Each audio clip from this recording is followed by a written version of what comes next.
Hello, and thank you for joining me while I get to speak with Vic Hathaway, who is the leader of the Silver team, the Silver group of the Bob Lucido team of Keller Williams Integrity Realty.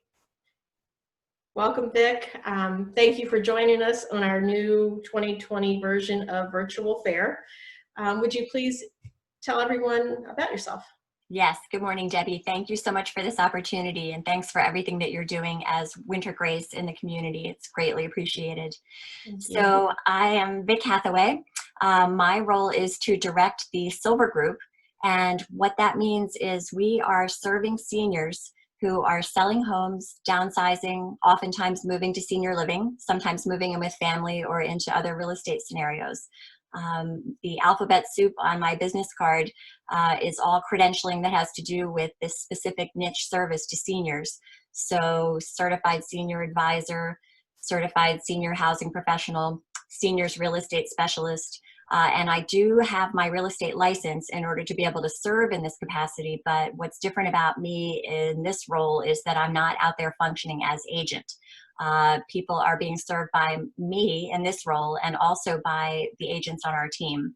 And that would be statewide in Maryland. Okay. So you're a lifelong Howard County resident, so you bring a hometown presence to what you do on the Silver team. Can you tell us a little bit more about what the Silver team does, what its purpose is? Yes, so the intent of this program within Bob's team is specifically to serve seniors and their families. So when I show up to do my consult, which is included, and we can talk a little bit about how this is a program and what makes it programmatic. Yes, So my role is, sometimes people have done their research and they've already chosen their community and they're well on their way. But other times when I get the call, I show up and there's sort of a first point of contact. They haven't even really started the research. And their thinking is, if I call the real estate firm first, I'm going to be able to get a market analysis of my home and understand what my seller net, the profit, what I will hold in my hand after the sale is. And that will be the driver financially to where they're going to be looking to move. So it's a smart approach. And so when I show up, we're talking about the agent providing that meat and potatoes aspect of the appointment, which is that market analysis of their home. And that is data driven.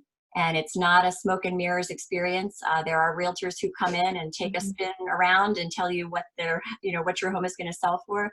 And we don't do it that way. We do it more like an appraiser does it.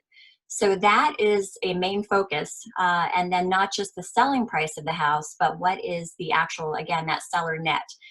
Take that sale price and deduct all the things that you might be doing to prep the home, subtract commission, all the costs of selling, sort of taxes, tags, title transfer, and show that individual what they're going to have out of that sale of the home.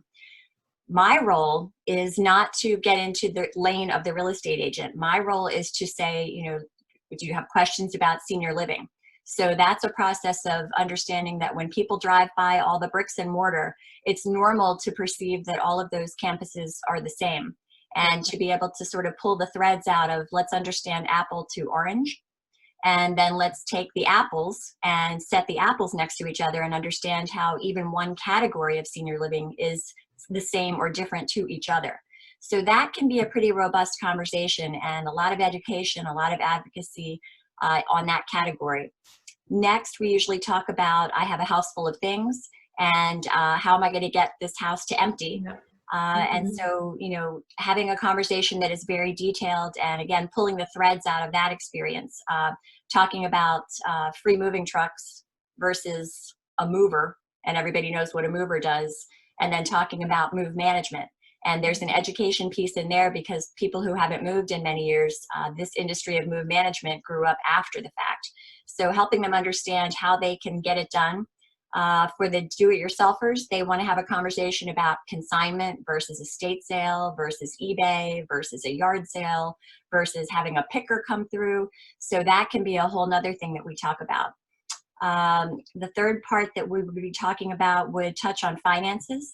So, a great amount of sensitivity around the fact that sometimes maybe a spouse has been the managing partner of finances, both at the daily level and at the investment level. if they've had a health change or a diagnosis, that can, cause the other spouse to go into sort of an anxiety tailspin.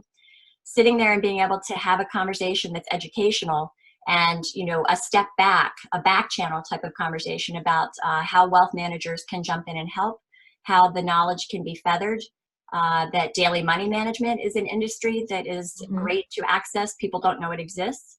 And then when we skip over to elder law, legal topics, always careful not to try to be out there practicing law without a license. Right. But to, part of my job, part of my role is an expectation that I can listen and discern the needs and then understand where to drop the flag and point people to the next level of expertise and to the actual experts in those categories.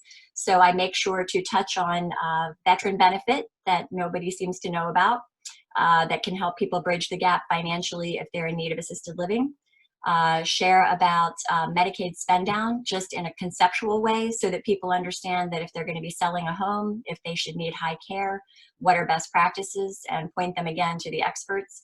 And finally, a great passion for power of attorney, which is something that I feel is not ageist. If you're 18 to 108, you ought to have one. Yes. And, the awareness around that right now at these current times is growing. And just helping people be as bomb-proof as I can possibly make them, so that they're well-informed not only about the real estate parts of this, but about all these ancillary parts, the secondary and the tertiary best practices when they're doing this move. So that's sort of in a nutshell the items that I touch on at the kitchen table. That's a tremendous amount of information. So if I were to call you, or an older adult were to call you and invite you to their home, how would that process work? Great question, because it keeps it down to sort of, the nuts and bolts of how does this work and what happens next.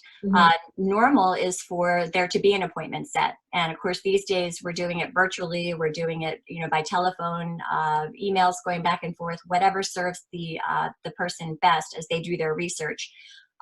Two-prong approach, which is the agent bringing that market analysis specific to the house, and me being also a part of it for all these other parts that we just discussed. I like to encourage people to do it sooner rather than later, because the time to be tackling all of this is not the time that you want the agent to come and be putting the sign in the lawn. The time to prep and do all this learning is as far up the pipeline as possible. And it's normal for me to be talking to people a year out, 6 months out. To have that time is a real boon. You should not be downsizing at the same time that you're prepping your house to sell, at the same time that you're selling your house. It really should be 3 distinct chunks if possible. The fact that this is programmatic in nature is a bit different. And so we take time to explain that the commissions are very favorable, that there is a potential for people to receive cash back at closing based on their selling price, because we've taken a fiduciary stance. We're trying to, defray the cost of the move and to help in any way and sort of walk the talk. And, it's a one-day listing. That's very different to other brokers, and people are uninformed about how broker to broker this business is different. There's a bit of smoke and mirrors out there, and for me to be able to sort of serve up the truth and to inform people a little bit about the industry is also something that I really embrace. We have stagers, and we send them to our Silver Group research people for free, and they don't have to be inveigled by signing the agreement with an agent to trigger that visit by the stager. So we're putting everything up front. We're doing it, doing more for less, and just trying to put all of that out there to help people and to serve. It's such a fantastic service. The whole picture together, having just experienced the passing of a parent and saying, oh, we should have done this, this, and this 6 months, a year ago, whatever. So it's a little bit, this whole ministry, as you know, has been a personal outgrowth of my experience, but it's just been really brought back to me now. And so this planning ahead, having the continuity of service with a group who is united around this purpose is just fantastic. And I thank you so much for spending this time with me. We're going to have your contact information on our website and any additional information you want to share that's going to be available to the community. Thank you, Vic, and please stay safe and well, and I look forward to working with you all the time. Thank you so much. I appreciate it greatly. And you are helping people, and you are lessening people's sort of dummy tax learning curve experience just by what you shared. It keeps it real, and I greatly appreciate it. Thank you. Thank you. Have a wonderful day. You as well. Take care. Bye-bye.